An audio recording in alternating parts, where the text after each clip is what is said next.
Perfect. Hello, everyone. Rick Chartrand here, podcast, Living Stronger Longer, Living Your Best Life After 40. And tonight, today is June 9th, 2022. And tonight I have Hubert from Montreal, Quebec, and here in Canada. Craig and I met, I don't know if it was the first time we met, but I trained at Craig's place. Geez, I hesitate to say that must be 10 years ago, right, Craig? If it was it downtown? That was the one downtown, yes, it was right? downtown, yes. Yeah, so that would have been 2014, 2015. So yeah, 8 years. So, and since then, of course, we're part of the same, shall I say, exercise community, people who share similar ideas and thoughts around proper training. And Craig was gracious enough to agree to take some time with me tonight and just chat about what we do and how we do it and how we can provide value to our clients. So Craig, just to start off, a little bit of background. How did you come to do what you're doing today? So first of all, thank you for having me, Richard. Yeah, so I got into this basically, I was an overweight kid, got really skinny once puberty finished. So I was about 5'8", 128 pounds. Went from kind of being awkward in movements and whatnot to being very athletic. I was quick all of a sudden. I had great hand-eye coordination. So I went from kind of a non-athlete to almost an athlete.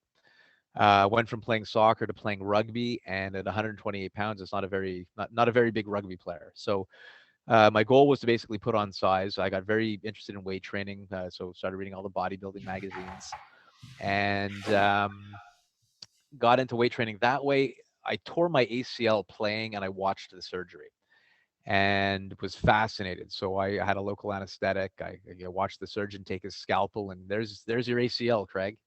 And I was hooked. So I started doing certifications. I'd gone back to school to get an exercise science. Didn't really like the program. Went to a private school out here in Montreal called Kiné Concept. Got a degree in kinesiotherapy. So think myofascial release techniques, trigger point therapy, muscle testing, things like that. Continued training clients. Worked in different gyms. Attended a lot of different seminars. And came to the realization that a lot of my clients and the programs that they were doing, the programs I was writing, A, they weren't really getting the results they were hoping for. B, there was a massive amount of time issues for them. So they would tell me they'd want to work out 5 days a week. They'd average out 2 days a week. Fast forward a little bit, I had an in-home business. I was getting ready to open my first small space, and I read Body by Science at a local chapter's bookstore, and I picked it up mainly out of disgust at the heading of complete fitness in 12 minutes a week. And I was stunned that somebody could write something like that, but I knew the co-author, John Little, and I was very familiar with his work. So I read the first chapter while I was there drinking a Starbucks coffee, and bought the book, read the book in about 2 days. And at the time I was running 45-minute boot camp classes, and I went to my wife and I said, I'm changing my entire business model. And from that moment forward, I started doing more of a what we would call a high intensity strength training method, and kind of immersed myself in that. So since then, I've had a studio now, I think I'm about 12 years in to my own space. And things are going well. We focus on joint, to quote Bill DeSimone in his book, joint friendly fitness, first and foremost. I have a variety of clientele. I work with clients as young as about 15 years old. I have a couple of athletes I just started training. One specifically is a goaltender. And then I have my oldest client, who's actually my father, at 90 years old. So, and then everything in between. So yeah, so that's pretty much pretty much where I'm at. I take a little bit more of a therapeutic approach to the way I design the programs. So really focusing on what the clients can't do and what they probably need to do to have better movement patterns, but always, again, respecting the function of the joints and muscles. Cool. So before we started recording, you and I have got off on some really good conversations about, so what we do in a nutshell for listeners, tends to be much lower frequency, typically once, twice, maybe some people, I would still say, that fall into our realm might work out 3 times a week at the very most. Typically, you're doing anywhere from 5 to maybe maximum 10 or 12 exercises in a given workout for one set, typically performed very slowly in good form, not necessarily, but often with machines.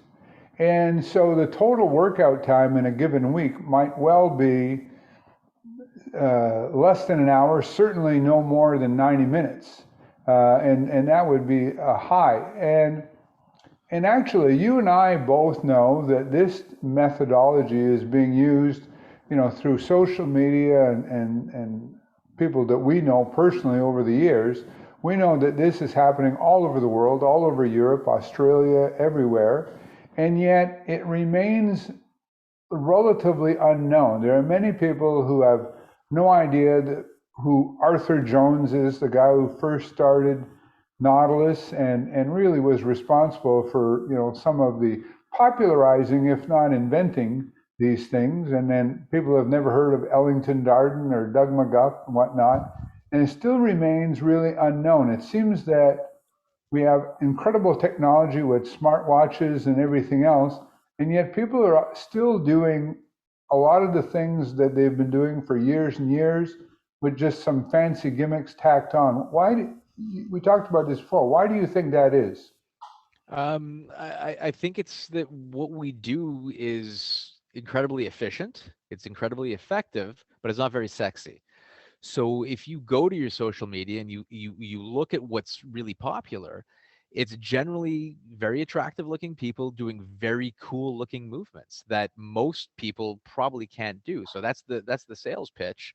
And then they'll scale that down for the workouts, but you're hooked already. And I think the sell is do this and you can look like me, right? And as we know, there's genetic components to the physical appearance.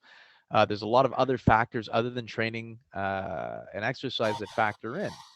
And unfortunately, I think people just get hooked on the more is better.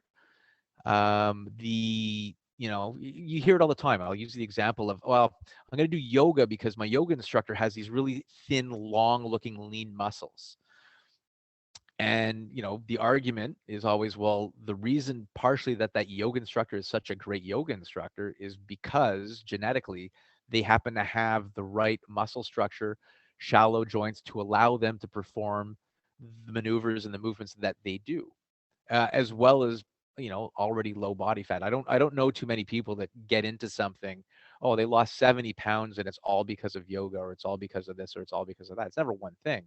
It's lifestyle changes, like lifestyle factor changes, nutrition, sleep, stress, etc. It's never just the training. So I think for what we do, the idea that we're telling you that, as opposed to an hour a day, 5 days a week, in a combination of 45 minutes of steady state cardio of some kind, whether it's a treadmill or a bike or an elliptical or whatever, on top of your hours upon hours of weight training to quote unquote tone, we're saying on average 2 days a week of somewhere between 20 and maybe 30-minute sessions, and that's all you need. And I think people just have a hard time understanding why. And I think the understanding why part is because most people don't understand the science and they don't have the time to understand it. And it's so contrary to everything they've been told for the last 40 plus years. And so what we do is still remain a niche market. Well, and it occurs to me, in our conversation before we started recording, that the fitness industry, the marketing that goes on around fitness, which is, of course, I'm guessing a multi-billion-dollar thing, is really geared towards getting people started, not necessarily about actually getting them fit for a lifetime. It's just, how do we get them to buy the membership? How do we get them to buy the course? How do we get them to buy the Apple Watch with the fitness guys on it?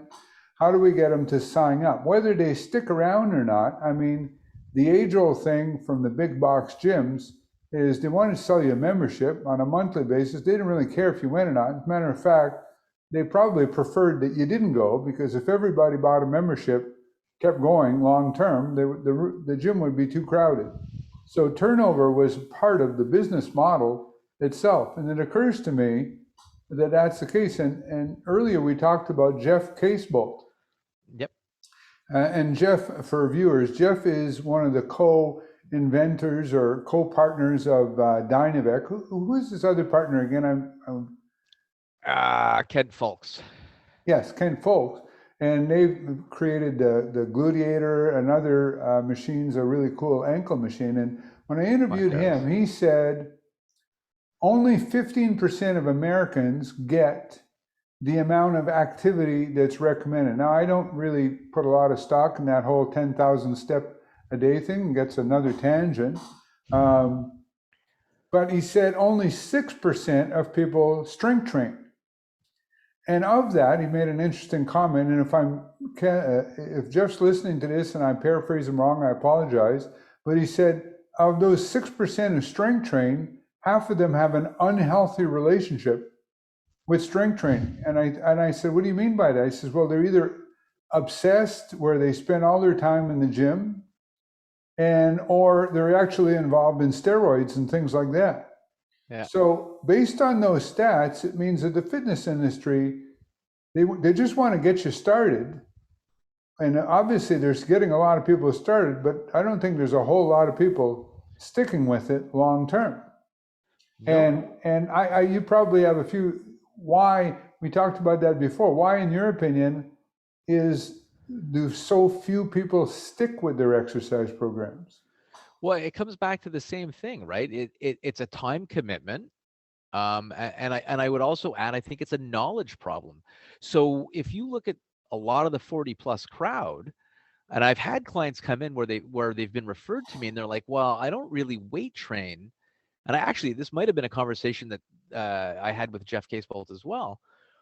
You know, I'm 40. I probably shouldn't be lifting heavy, or I shouldn't be pushing myself hard. Well, why? Like where all of a sudden, and I don't quite understand this, is how this, it's a weird kind of ageism in the sense that it's self-imposed by a lot of people that, oh, I'm too old to do that. Well, we're not suggesting, you're gonna see me move around here for a second, Richard, because I've got sensors in the gym for movement. Right. So let me just stand up, get these going. There we go. Sorry about that. Right. So yeah, so I don't really know where this fear of strength training came from, but we'll tie this back into this whole idea that I think most people's idea of strength training is either what they see, in kind of the extremism of a bodybuilding magazine, Olympic lifting in the Olympics, or some kind of powerlifting. And I don't think they're seeing it the way that we present it and the way that we recommend doing it. I think they think that they have to be lifting heavy loads, straining under a barbell, and really putting themselves at risk. And so they just avoid it completely, right? Not realizing that, in 1 or 2 20-minute, 30-minute sessions a week, you can get all the results that strength training offers. And it doesn't just have to be aesthetics. And I think that's the other issue, is we have this body composition problem, right? Where everybody just wants to look like, everybody wants to look 20 years younger, and everyone wants to have a six pack, whether male or female. And they want toned arms and they want this, but there's a host of health benefits that go far and beyond the aesthetics. And I think really where people would be beneficial is to start looking at it from going for those other benefits first, and letting the body composition to a certain degree be the side effect. Sort of like if you were to take a gymnast in sport, their goal isn't to be ripped as they are. That's not why they do gymnastics. It's just a side effect of them practicing those maneuvers and those feats of strength over and over and over again for hours upon hours a week, right? The goal wasn't to look like that. That's just what happens at the elite levels when you're training for gymnastics. So I think for a lot of people, especially when you start getting into this 40 and over, start looking at the other benefits, decreasing cardiovascular risk, increasing cardiovascular efficiency, decreasing your risk for type 2 diabetes. So kind of warding off osteoporosis. So those are 3 big ones right there. Decreasing the risk of cancer. Like, these are huge. And you can get that by training twice a week for 20 minutes, right? So one of the things that you said before we started recording that I thought was really pertinent is you were talking about what you say to clients when you first meet with them, Yeah. and a lot of clients that I know. So I'm going to follow my clients into two categories from a certain perspective. There's one is people who have almost never exercised in their whole life and are getting older, and have heard that this can really help them to age gracefully, but they have no idea. um, they walk into a gym, they see machines, things like that. They see people dressed up, guys with big arms or girls with their tight clothes on, things like that. They wouldn't be caught dead in there, and they wouldn't know what to do in the first place. The second one are people who have been athletes and whatnot, who invariably have injuries. They're coming in with injuries from their previous training career. And you talked about, if you have to change what you're doing when you get older. And I'll just leave it at that to let you elaborate on that, because I thought that was a really good point. Yeah. So what I was saying was, when these clients come in, my emphasis is always that whatever program you do, you should be able to do for a lifetime. So if you're 25 years old, the exercise selection and the methodology that you're following is something that you should be able to do when you're 55 years old and 65 and 75. You shouldn't have to change it based on the fact that you're older, your joints are now hurting, and you can no longer perform those exercises because physically your body can't tolerate them. If your body can't tolerate them, it's because you're doing something wrong outside of an external injury. Okay. So if you're playing football and you blow out your shoulder, well, that probably doesn't have anything to do with your training per se, though we could argue that later. Um, then fine, you might have to make an exercise change. But I would argue that, and I'll use CrossFit as the example. A lot of the stuff that you see in CrossFit, I can guarantee you a 20-year-old is not doing that when they're 50 years old, right? Um, so this was, and I think I mentioned this in terms of sport and intersections. Your training is simply there to improve whatever activity you want to improve. If you're training for a sport, it's to improve your sport. If you want to be able to play with your grandkids, well, then it's to help you improve playing with your grandkids. It's not it's not an extension of your sport. The gym is the gym, your sport is your sport. Never confuse the two. Your goal in the gym is to simply improve the strength and function of the muscular system, first and foremost. So that's the strength training. It's not about necessarily how much weight you can lift, how much you can throw around. That's irrelevant because it has no transfer to anything. Strength transfers, but in terms of how fast you can lift a bar off the ground, that's great if your measurement is how fast you can lift the bar off the ground, but it has no validity outside of the movement. Right. So the big thing, you get to hear it a lot in the strength conditioning world, is the SAID principle, right? Specific adaptations to impose demands.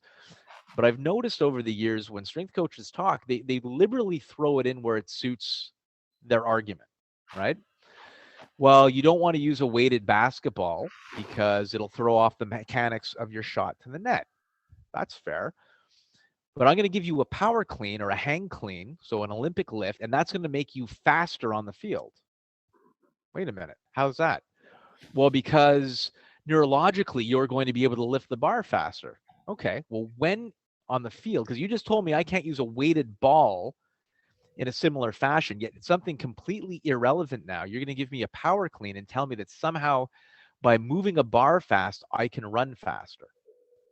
There's no specificity there. Why does one work and that argument work for one thing and not the other, right? Um, so, and it actually Casebold again wrote a paper on that, comparing it was a hang clean for improving vertical jumping versus vertical jumping, and which one you would like. And in his paper was the idea was is that you would see an improvement in the vertical jump from hang cleaning versus just doing vertical jumps, and actually the opposite was true. The people that just did the vertical jumps actually improved, right? Right. Because they actually performed the task.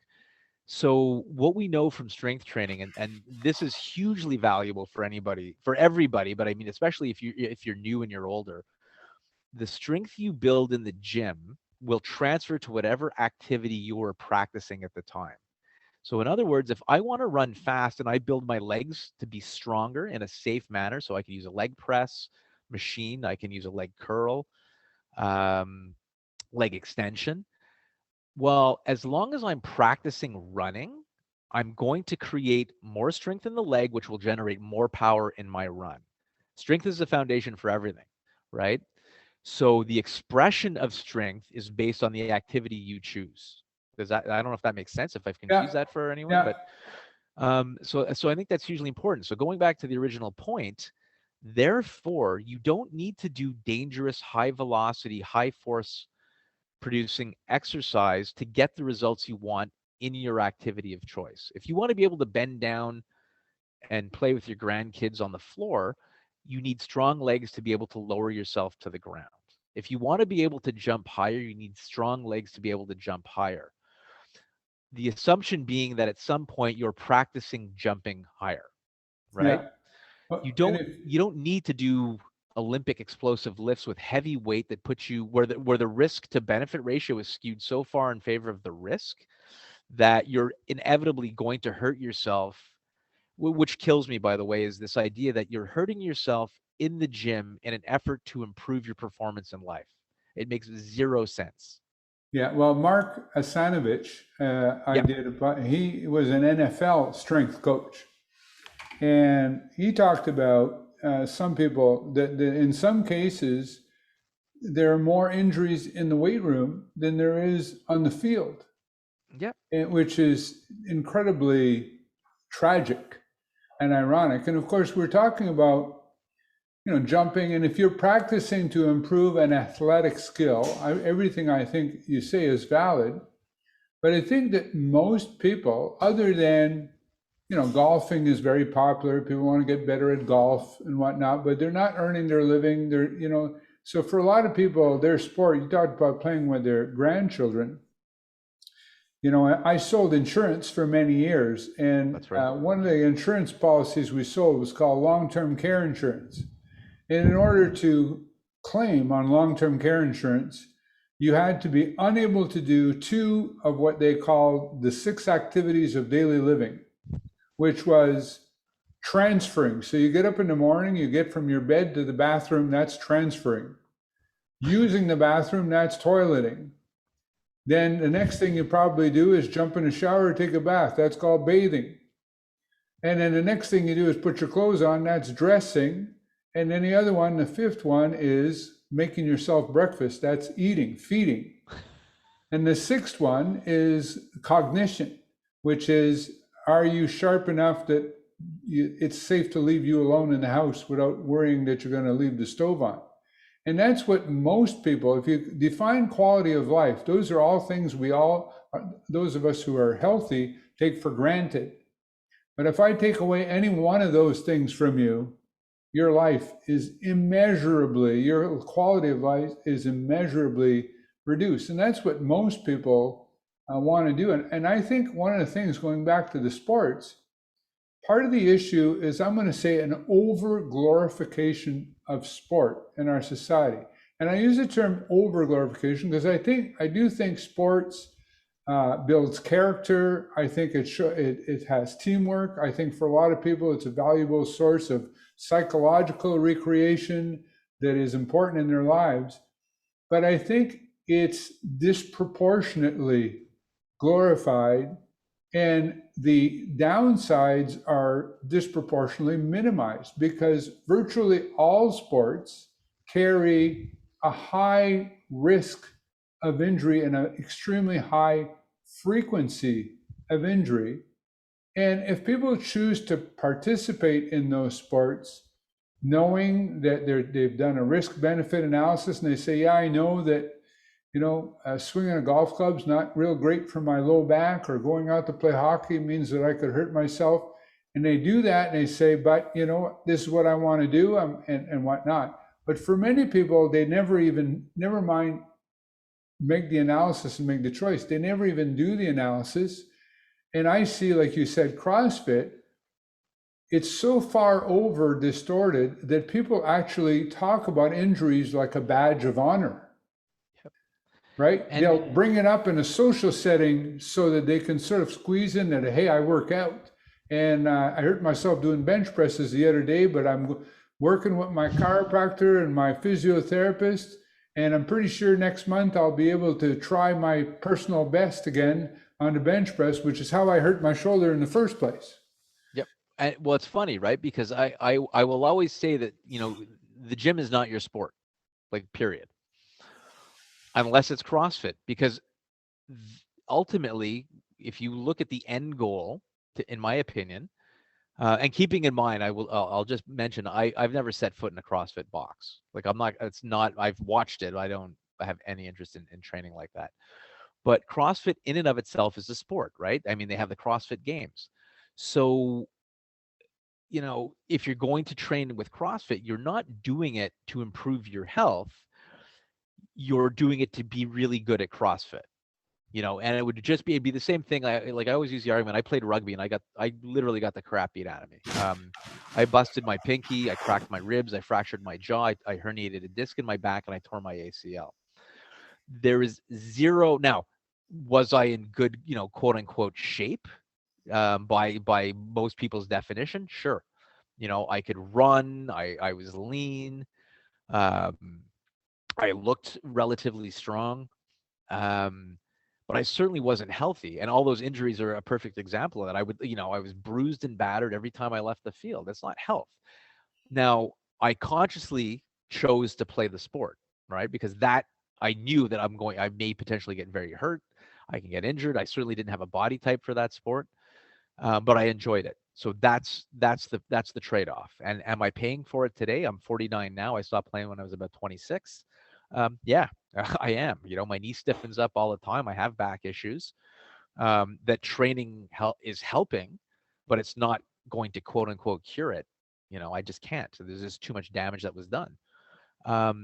So spinning this all the way back, right? We've glorified sports. We don't recognize that. First of all, we look at the ones that are there, right? So that's survival bias. So, we see Sidney Crosby as an example. He's still playing. Unbelievable. It's great. He multiple concussions, and we'll see how that plays out for him in another 20 years. But overall, he's had a pretty good career in terms of his overall health. But what we're not seeing is the guys that didn't make it to the NHL because their bodies broke down long before. And how are they going to fare in another 20 years? Because where are they now? They already had to stop playing. Maybe they had the talent, they just kept getting injured. Well, where are they now? We never hear about them. The right? hidden graveyard. And that's the whole thing. So to your point about this glorification, we put them on a pedestal, but as you said, we're not looking at what the downside of it is. And there's a huge downside down the road, knee replacements, hip replacements, concussion and brain problems. NFL is a great example of all that. Look at tragedy after tragedy of guys dying young, they're taking their own lives because of major concussion issues. I think the average player, I think the average career is 3.5 or 4 years in the NFL. Yeah. So we look at a Tom Brady and we're like, oh my God, he's 45. That's great. But that's Tom Brady. That's one guy out of how many players over the course of his career that have maybe made it 2 seasons in the NFL. You're looking at the lottery winner. Yeah, that's perfect. That's a perfect way of saying it. Yeah, you're looking at exactly. And but people understand, like they look at the football player and they'll see a picture of a football player without a shirt on. Look at the guy's a beast and he's so great. And of course, Mark Kasanovich said those guys are so genetically gifted. He says, I'll be honest with you, it doesn't matter what kind of training I would have given them. Those guys were going to benefit, right? Yeah. Didn't matter because it's like, I think somebody said like Jurassic Park you're dealing with. But that nobody plays NFL football till they're 30 or 40 or 50, with the exception of the odd, well, not that age, but quarterbacks and stuff like that. But even that's really, really rare. But when people go into the gym, your earlier point to reemphasize, because of course, now the other thing is when you're 20, when you were 20, right now you're thinking 49. Yeah. And you're thinking, man, that flew right by. How the hell I get to be 49? I was in high school the other day. And believe me, I'm 63, and I was in high school just the other day, I swear to God.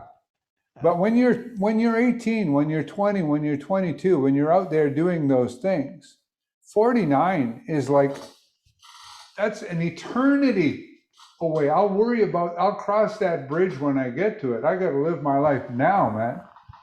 But so to your point, because that's a great point. It's the responsibility, because at 18 years old, first of all, you think you know everything and you're picking up magazines and you're watching these athletes and whatever, right? But those athletes are coached by people. They're being told, do this, this is good for you. They're searching out what they consider as the best strength coaches to give them the best advantage, right? The competitive edge. So the responsibility lies in the fitness community to better educate the youth coming up. So and the problem is, in my opinion, is it hasn't changed in 30 years. It's the same stuff that's recycled year after year after year. And we were talking about this before we started recording. If you look at this, so again, going into sport, which is again part of the problem, because that's where a lot of this stuff all comes from, is strength and conditioning for sport. The strength and conditioning coach is repeating what they did as an athlete. So yes, they might have gone to school and they got educated and they did exercise science or whatever, kinesiology, and they're doing a slightly different version, a more quote unquote advanced version of what they did for their sporting career, but it's being recycled again. And we can see the same exercises, the same patterns, and we'll see the same results down the road. So for that 18-year-old, that 15-year-old, and really now, I mean, sports for kids is starting as young as 10, right? In terms of, off-season training and conditioning. Well, that's where it needs to start. That's where the education needs to start, where they have to start understanding, you don't need the fluff, and that's what I'll call it, and the stuff that looks great to get to where you need to go. Because ultimately, what you need to be taught is that stuff is going to create a lot more problems down the road. It looks good, Well, but it's a combination, I think, of the blind leading the blind, because they're just following, you probably heard the old story about the recipe for ham, and they were all having dinner, and they put the ham, and they used to cut the ends off the ham. You ever heard this one? maybe, but go tell it anyways. So, basically, this is mom's recipe, and she always cut the ends off the ham, and this is a great recipe. So they said, well, how does cutting the ends off the ham make any difference? And they said, I don't know, that's the way she taught me. So they called mom on the phone, and mom says, I don't know why, that's the way my mother did it. So she was still living, so they called grandma. And they said, what? And grandma starts laughing. She says, why are you laughing? She says, when your grandfather and I were young, we didn't have much money. We couldn't afford a very big pot. So That's right. The only way we could get the ham in the pot was by cutting the ends off of it. And then it went on. So that's part of what's happened. But the other thing too is, we could get on another tangent about because skill practice does require time. If you want to get good at your sport, right?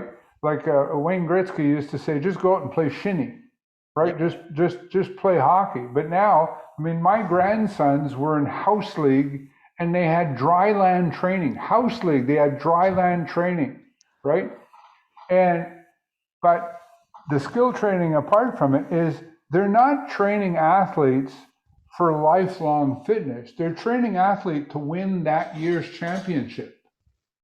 You know what I mean? They're training, or if some poor little 14-year-old kid, like that tragic thing, that Russian figure skater, right? Yeah. Who's being trained and done whatever, they don't care. She's expendable.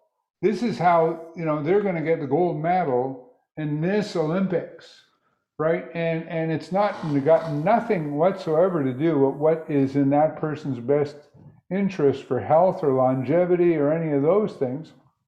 It's about that. And I think part of it too is this whole short term, you talked about aesthetic, people wanting to look like the fitness model and things like that, which of course, you're 20 years old. Is there anything more important in your life than looking great for the opposite sex? Probably not.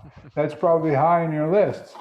Whereas when you get to be my age, most of my clients, I got a Christmas card from two of my clients, a couple that I train, and they're both 70. And the picture was them with all their grandchildren. And inside it said, "This is the reason you need to keep us strong." Right? There you Because go. they want to age well so they can enjoy those grandchildren for as long as they can.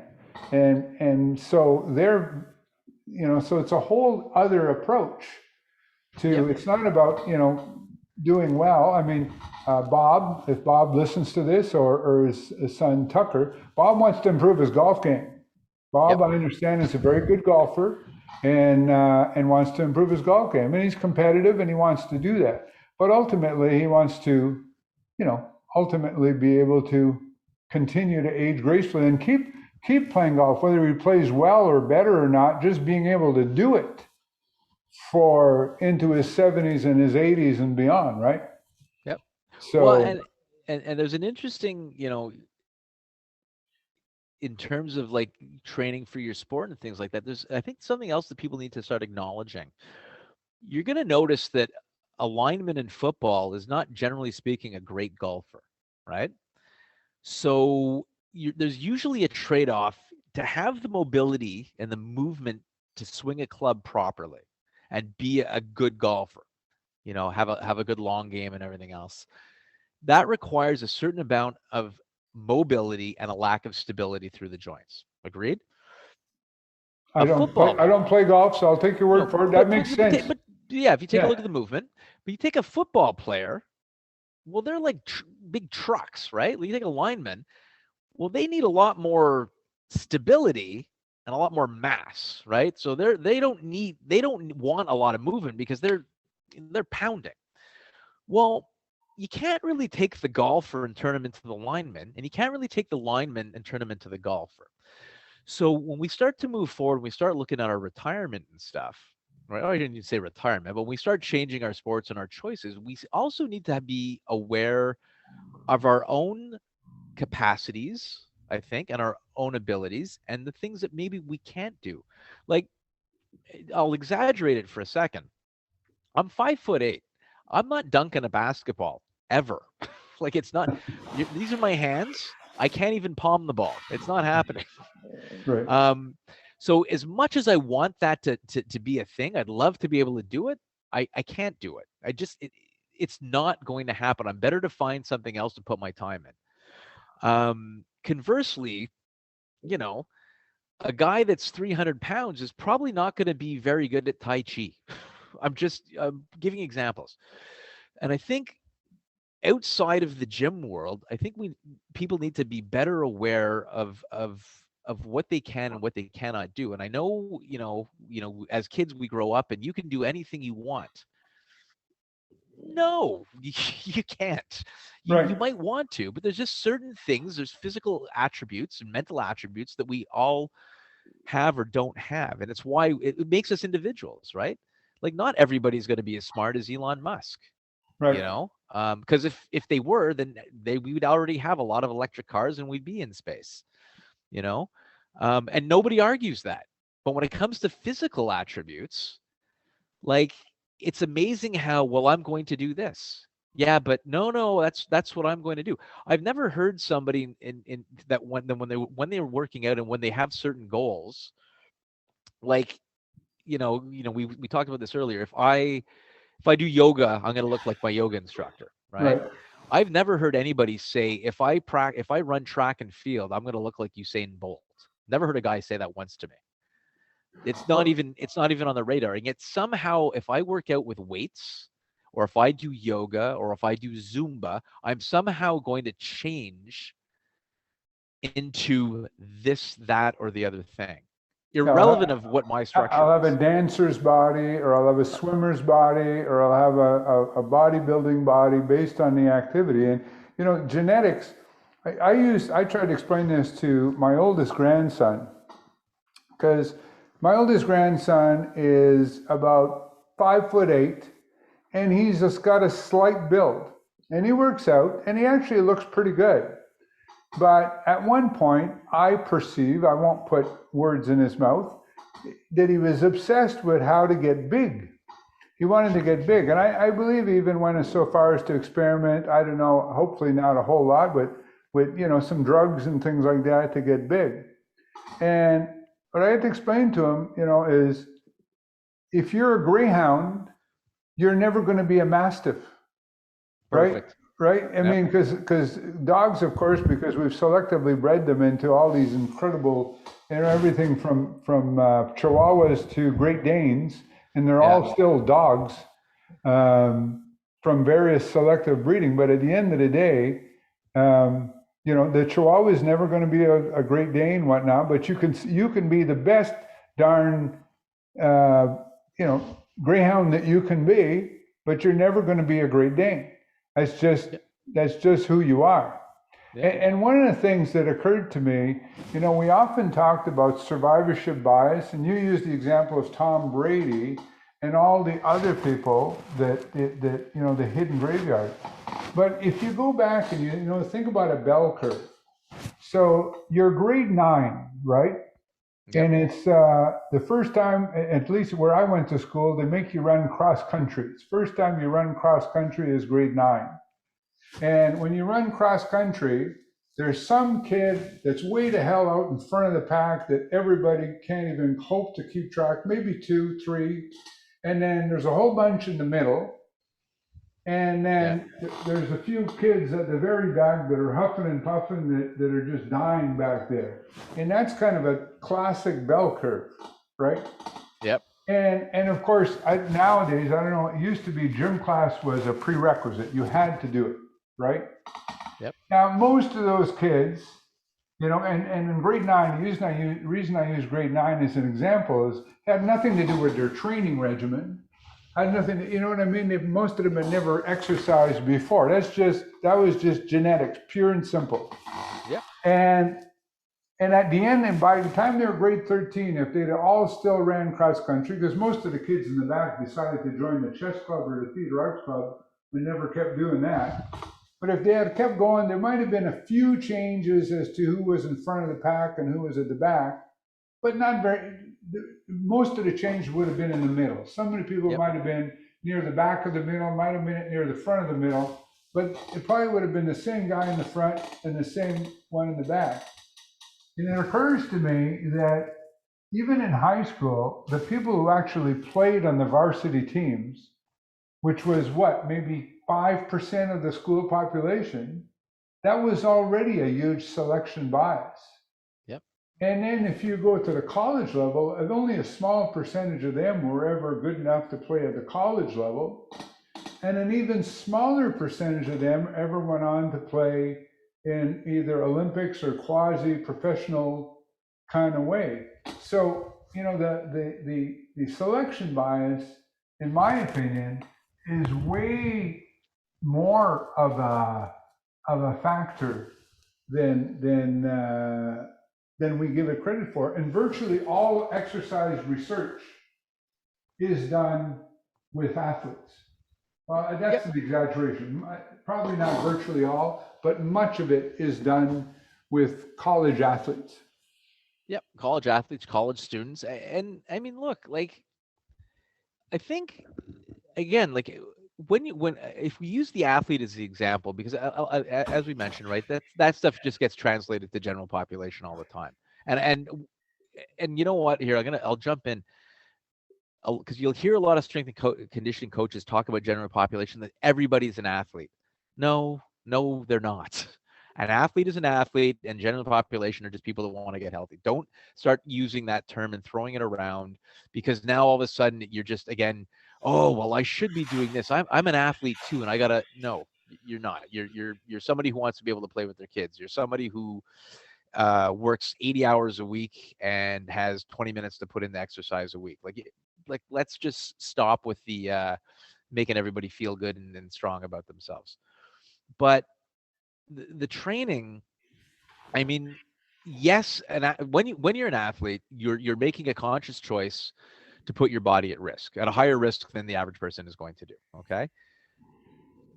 But when it comes to the training is there to assist the athlete in the sport. It's not to put the athlete at greater risk in the gym environment and then put them in the sport. And more often than not, what you see is exercise selections that put the athlete at risk. versus evaluating the needs of the athlete in their sport. Now, I'll give you an example. I mentioned I'm working with a goaltender. He needs to be, so a goaltender needs to have certain positions for their shoulder where they're going to be at risk, right? So we know reaching over, reaching like that, going for the puck, it's not great anatomically. That puts the joint in a very compromised position. Now, if you looked at some of these positions, you wouldn't want to go into the gym with load, right, and start training them with weight in those positions, Right. right? Now, some people would argue and say, well, yeah, but they're going to train those positions in the sport. That's fair. They'll be in those positions in the sport. But what you want to do as a coach or strength coach is ensure that you can bulletproof the joint as best as possible in the gym in the safest way, safest manner. So for me, I will look at isometric contractions, meaning contracting the muscle without movement of the joint, right? So I may put them in a position and then have them gently either pulsate, hold for 30 seconds, hold for 45 seconds, and do my best and say, okay, and then get feedback. How's this feeling here? How's this feeling here? With the idea of neurologically getting them prepared to be in a position where they may need to be under load. You're never going to hit them all, but where they may need to be under load in that compromised state, in the hopes that that will transfer and protect them when they move. But at no point is it ever going to be a good idea to sit there and say, well, your shoulder is going to go into this really weird, wonky position, and therefore I am going to load you with an external load, with a weight, and we're going to do multiple repetitions through a ridiculous range of motion, right? So the point I'm making is with an athlete, you're evaluating the needs and then trying to accommodate the gym to meet the need safely. It's not about let's make this as hard as possible, as ballistic as possible to mimic what they're going to see in the sport. You're already training on the ice, on the field, on the court for that. You don't need to repeat it in the gym. Right. And I would say that that's one of the biggest issues I have with the strength and conditioning world. And then that filters up and we hit 40 years old, and let's take it this way. Let's go with the amateur athlete who doesn't play professional sports, goes through high school, goes through college, university, graduates, starts working. Their training goes from, I don't know, 4 or 5 days a week. And now they're trying to get to the gym. They're playing some pickup in whatever sport they were playing, whether it be soccer, hockey, let's say basketball, flag football. They're starting to get the stresses of life. They might, maybe they're getting married. They have a mortgage. So they have all these new stresses coming in. Their nutrition's not the same. Their sleep's not the same. Their bodies aren't what they used to be. They don't rebound the way they used to be. Now they fall off the gym for a few years. They're not really exercising much. They're gaining some weight. They're not living the greatest lifestyle. Now they're 35. Now they're 40. I'm going to start working out again. Now they don't go and look for information. They just go and they join their big box gym. And what do? Well, they're going to revert back to what they know. What do they know? Oh, well, this is how I trained when I was training for hockey with Coach X. And so maybe they go into the gym and they start back squatting again, or they're going to start deadlifting again, or they're going to start doing power cleans. They're going to do what I would call irresponsible lifting, not because they're being irresponsible. They don't know any better. Right. That's all they know. That's all they know. What happens? They get injured. Oh, well, now they go to the chiro. Well, maybe you should be doing more band external rotation for your shoulder, or let's do, the crabs with a band for your glute med, and work your, like, use a gluteator for your glutes, and whatever. You're trying to do something to rehab, but you go back and repeat again because nobody's actually said, look, the program and what you're doing is completely wrong. You shouldn't be doing any of these lifts. Instead, the conversation from a lot of the therapists is going to be, oh, okay, you want to go back to your cleans? Well, do this, and this. Instead of saying, you know what, you probably shouldn't be doing cleans, and maybe you never should have, right? And so they repeat. And then it goes to this conversation of how a lot of people that are 40 or 50, they don't work out anymore because it's not really good for them, right? And I got multiple injuries. Well, this goes back all the way to what I said earlier about educating them, people, when they're young, so that they can perform exercises properly the same exercises, the same style of exercises all the way through their training career. And they never have to stop. But if you start telling people that they have to work out 5 days a week at the age of 20, expect them to continue it after university when life starts to get challenging, and life gets challenging for everybody.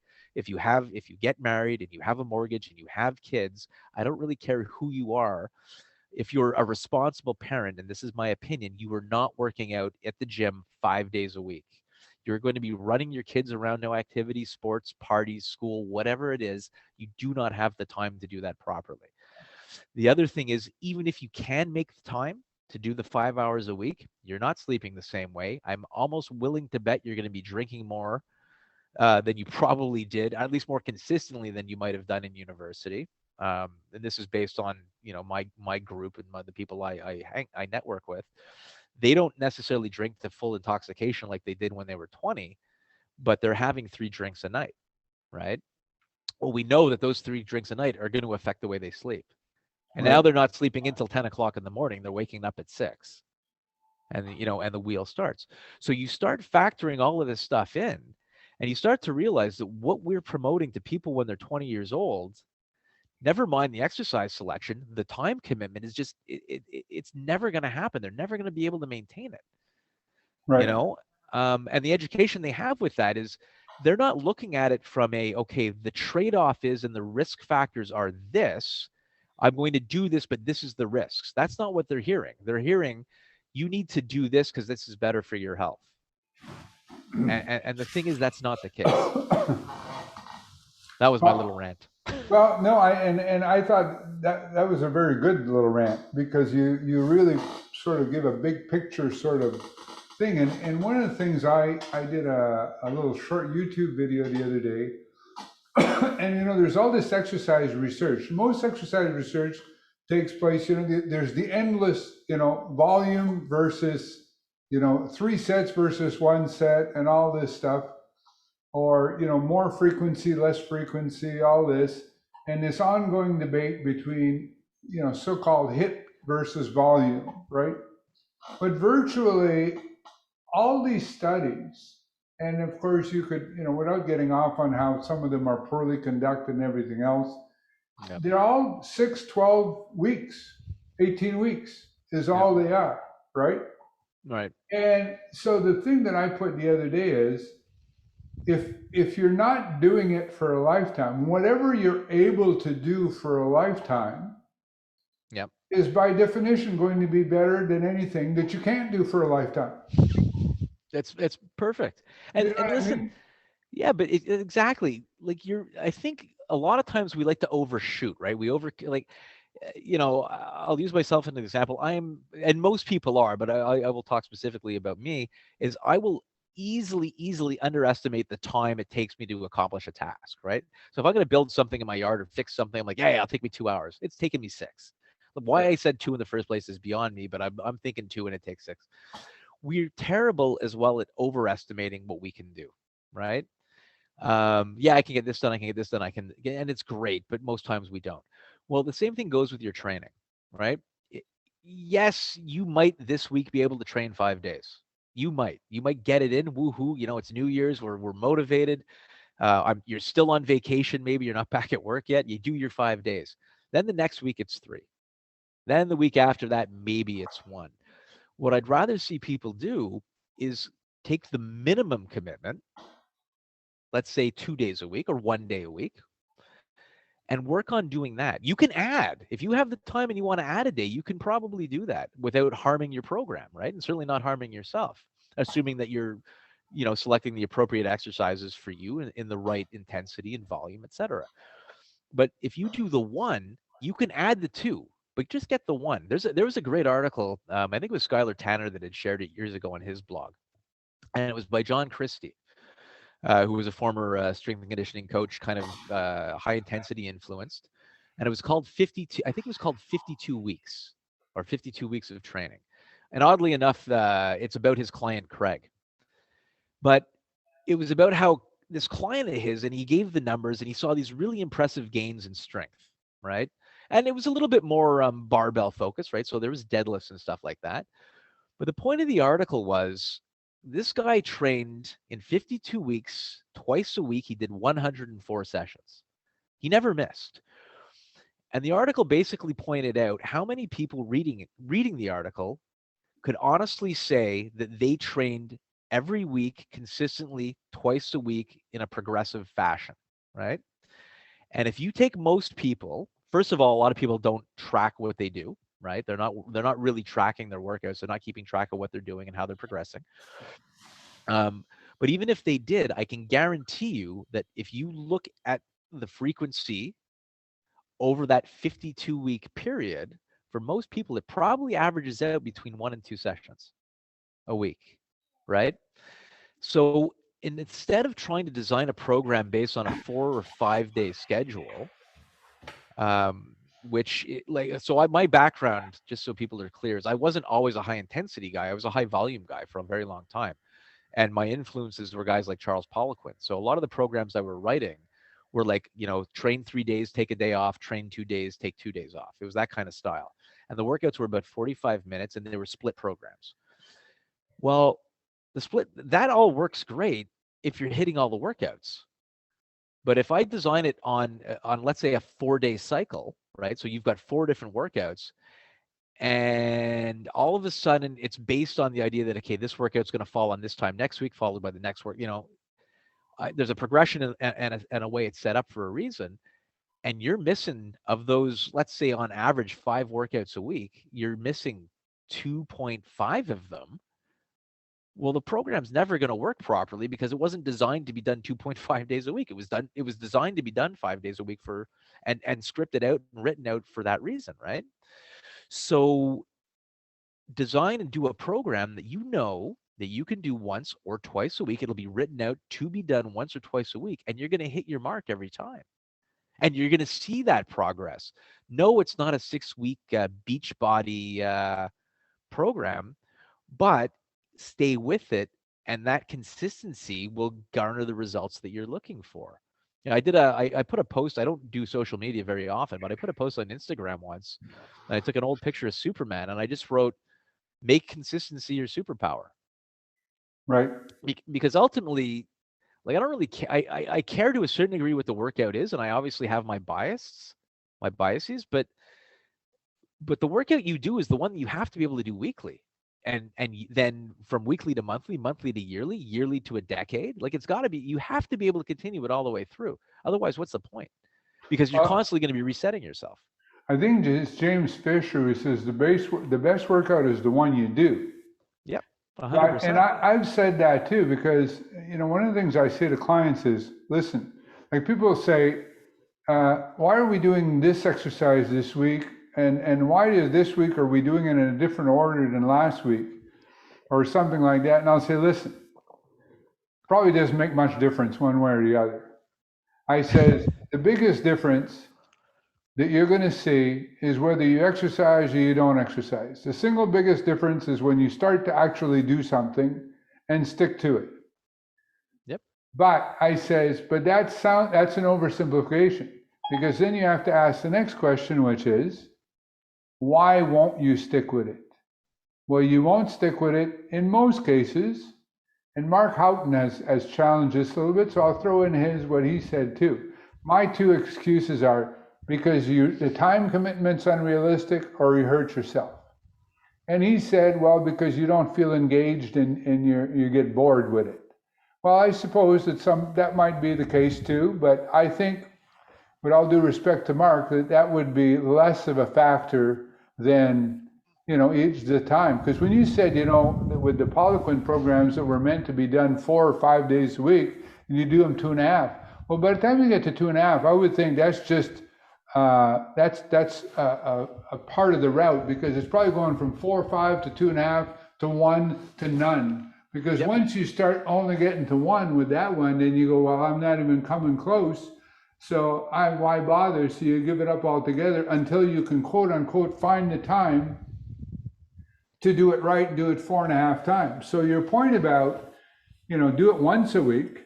And if you happen to find some extra time and throw in some extra things, and even then, what do you want to? I have a client, interestingly, and start thinking about winding it up to just keep this in a proper time frame. Yep. But his name's Warren, and he doesn't have a set date.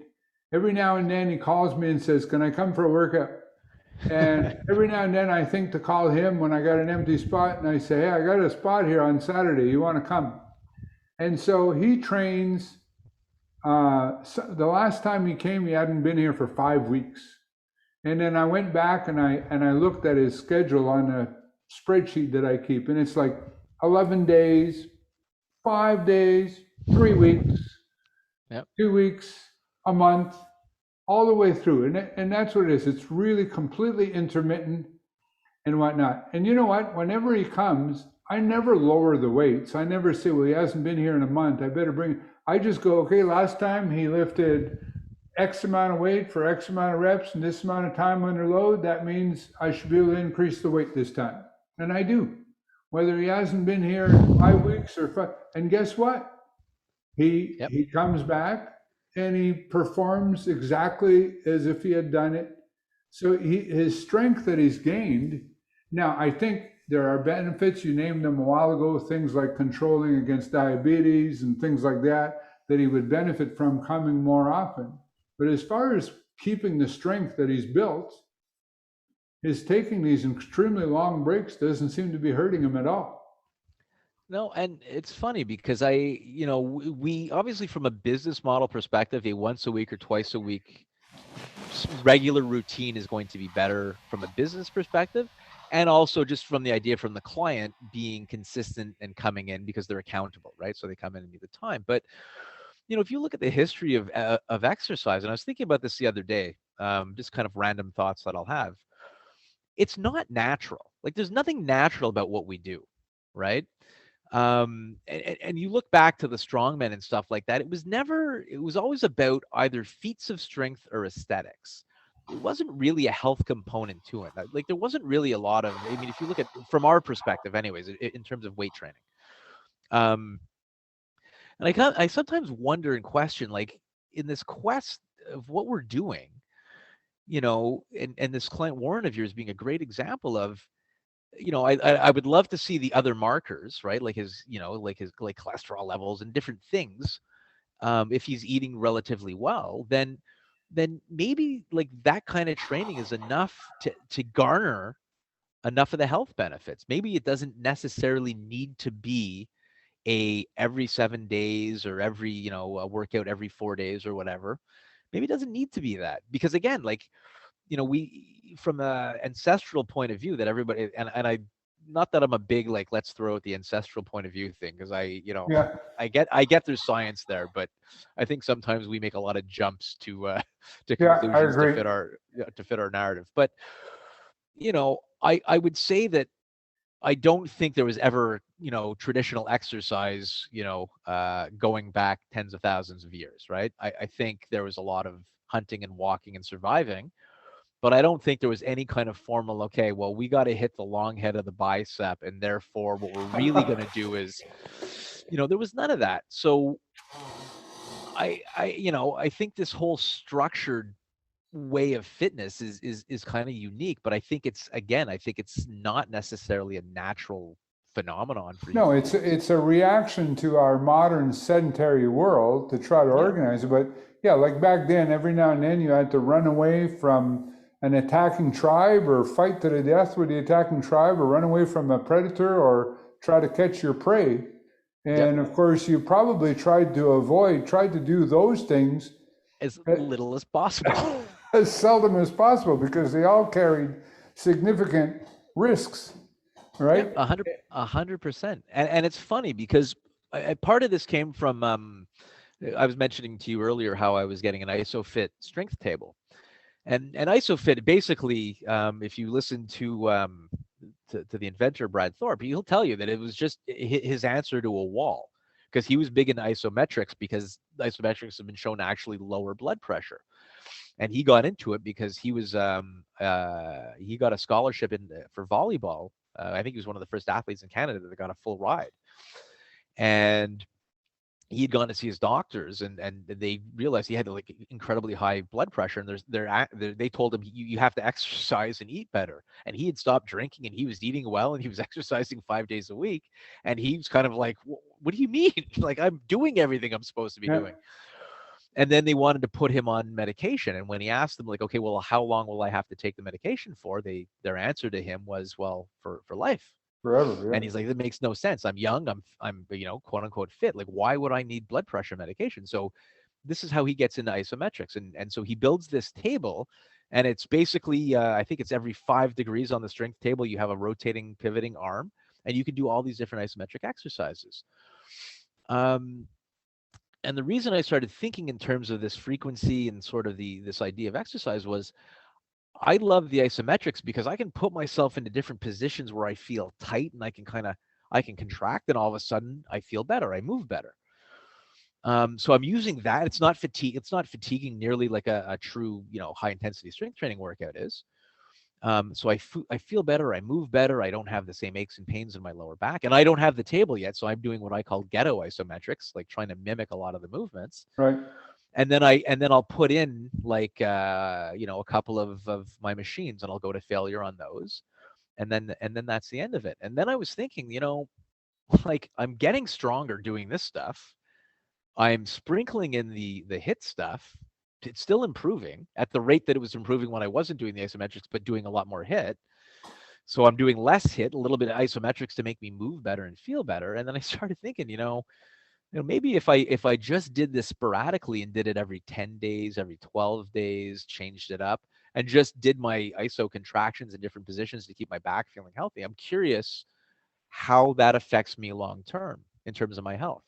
And again, being 49, I'm less concerned about my six pack, and I'm more concerned of, okay, what can I do when I'm 70? Will I be able to squat down to the floor? Can I still go downhill skiing? Yeah.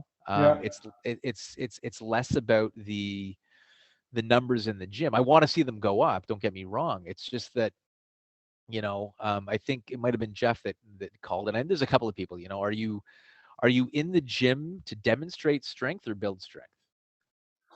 Well, Right? and you see these courses. I've seen a course online, and I just looked at the quick ad, and it says, how to add 30 pounds to your bench, or how to add 30 pounds to your deadlift. Yeah.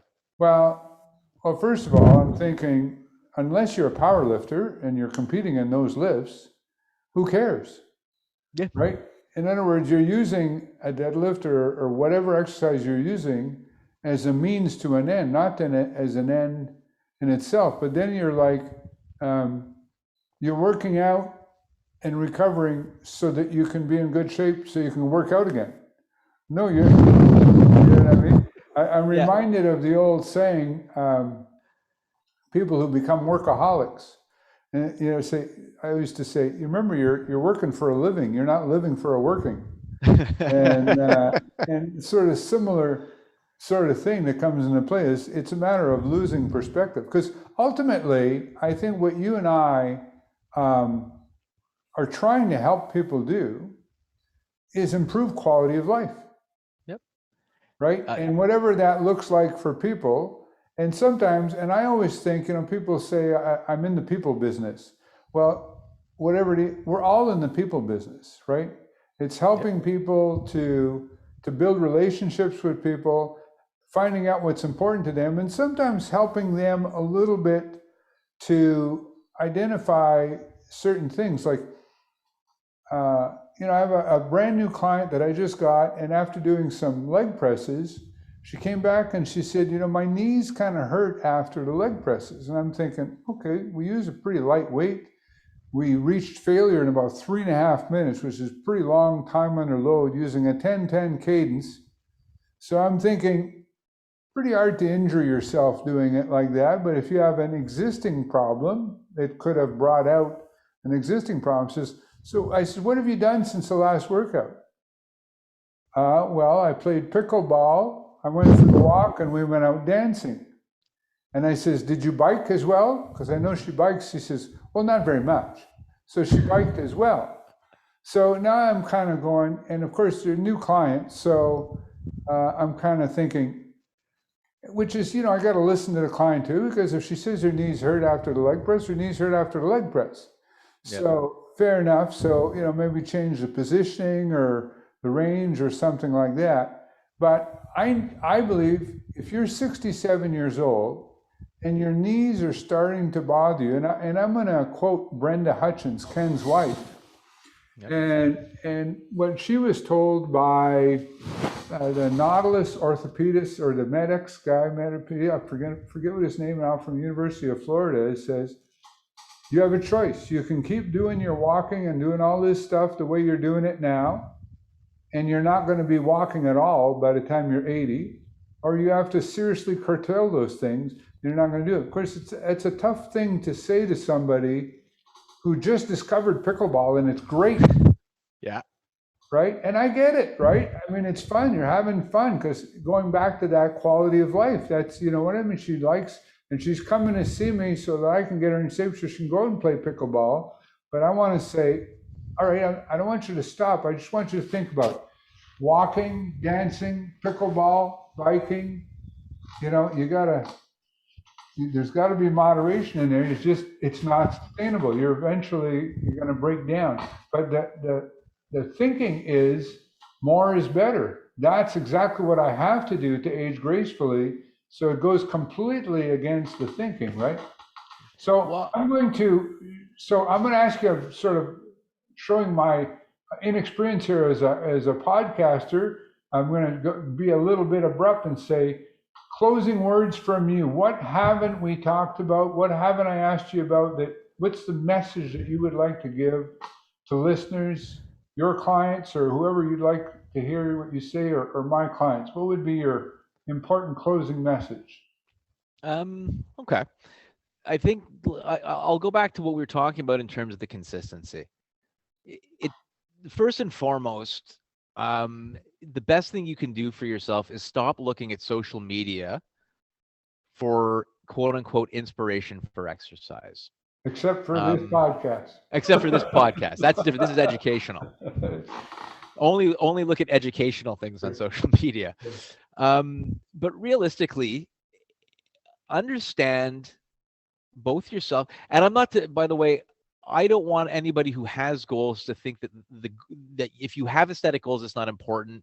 If you have a certain performance goal at any age, it's not important. The issue is how you get there. And if I can leave you with any parting words, it would be this. It doesn't have to take long. It does have to take a certain amount of physical effort. It may not be exciting, but if it's done right, it's going to be very effective. And I would leave it like that. So if you give yourself 1 to 2 workouts per week for a total of about 30 minutes, and this is strength training specific. I'm not talking about, going running or cardio. I'm talking about strength training. You allow yourself 1 to 2 days a week of 20 to 30 minutes for each session. So somewhere between 40 minutes and an hour a week, or as little as 20 minutes to 30 minutes to 40 minutes to an hour a week, done safely, you will, and consistently, week after week, month after month, year after year, you will get the results that you want, both from a performance perspective and from an aesthetics perspective. All other things being equal, and factoring in things like sleep and nutrition. But do that, and you will save yourself a world of discomfort moving forward. You'll save a ton of money in terms of having to dish out, for private health care. So if you're in the United States, that's a huge thing. In Canada, certainly less of a concern, but becoming more and more of a concern if you want to avoid wait times. Most of us have access to 2-tier systems now. You're going to save that. And you're going to have a better quality of life, a better quality of living, and you're going to be able to enjoy yourself and do the things outside of the gym that you want to, for the most part. So that's what I think I would leave everybody with.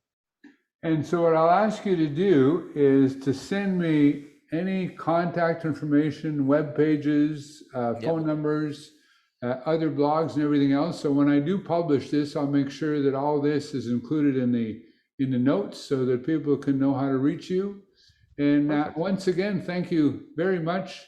You and I could obviously probably go on for a couple of hours chatting about this stuff. It's been a pleasure. And if you're down Ottawa way, please visit. And if I'm down Montreal way, I'll try to be nice to try your new equipment. Oh, fantastic, Richard. I appreciate it. I had a lot of fun. It was a lot of fun. I think we could have talked a lot longer. And yes, I will definitely take you up on the Ottawa training, because I do have a very close friend that lives out there, and probably not too far from you. So Oh, cool. That'd be great. excellent. It'd be great to have you over. Fantastic. All right. You have a nice night, and all the very best. Thank you so much again. Your time and help are greatly appreciated. Hey, to you as well, Richard. Thank you very much again. Bye for now. All right. Bye-bye.